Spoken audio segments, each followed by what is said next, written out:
Back with us, Liz Peek, Heather Higgins, and Rick Unger. We got this written testimony of Dr. Christine Blasey Ford just moments ago, and it's interesting because now the stage is set, Liz. She says there were 4 boys. That number has vacillated somewhat from since the story broke. Brett Kavanaugh, Mark Judds, P.J. Smythe, and another boy, she can't recall his name. Her friend Leland Ingram attended. And then she goes on to say, I truly wish I could provide detailed answers to all the questions. And she says about how the party went and what took place. I don't have all the answers. I don't remember as much as I would like to. But the details about that night that bring me here today are the ones I will never forget. Yeah, she's clearly trying to elicit the sympathy of the committee, and I'm sure that there will be people on that committee who are sympathetic that someone has, put herself in this position, because I think she's had a pretty wretched month or two, and also that she presumably believes, perhaps, or not, I think she probably does, believe that she was a victim of sexual assault. And I think the testimony reads totally as though in the way that she wants to present herself. I didn't want to do this. I really felt it was my duty. And, you know, yes, I have a lot of vague can't fill in the gaps. So I'm sorry. So, Rick, reportedly, President Trump wasn't necessarily happy with the way Judge Kavanaugh handled the interview with Martha McCallum, in the sense that talked a little bit too much about the sexual stuff, really was too measured, if you will. Since then, he's come out with some comments today, some tougher, more biting comments, more emotionally driven comments. Is that how he counters these statements?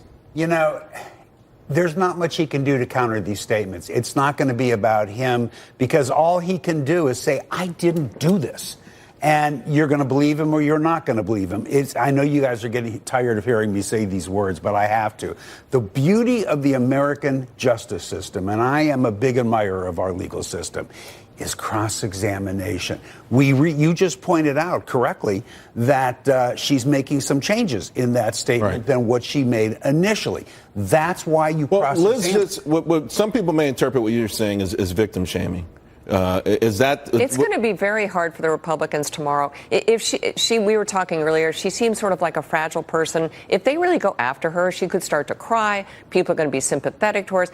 That should bear not at all on the people's assessment of whether this man is fit to be on the Supreme Court. Right. Or it doesn't even really bear on her credibility. Right. And I think that is really what's at issue here. Is this a true charge? Well, the big thing is it's all a question mark. So we're not quite sure, what she'll do, if she'll cry, if she'll be emotional, and of course you do have to be careful in the Me Too era, particularly with the Republican side. All men, of course, they brought in a female prosecutor to help with them, but the imagery of it all is going to be hard to get around. And again, I don't know how going into this we're going to determine who's telling the truth. It's going to be incredibly hard. I suggest that everybody go look up. There's a wonderful podcast by Malcolm Gladwell on memory. It's called Free Brian Williams, and it talks about how people become absolutely certain that they remember something, even though they themselves described the event several years before completely differently. They don't even believe that their own written statement about what happened is correct. I am sure that she genuinely believes whatever it is that she says tomorrow. But I note that what is in her testimony that we just read is different than what we were first told was what she knew. And this is the big problem with Will this make a difference, Heather? Today you had Lindsey Graham, who came out very forcefully. You've had a lot of other Republicans who've come out very forcefully. Now, Jeff Flake, he had a really impassionate speech where he said, just show humanity to both the accuser and the accused. Will this make a difference, or do you think Kavanaugh is going to be confirmed? I think Kavanaugh will be confirmed.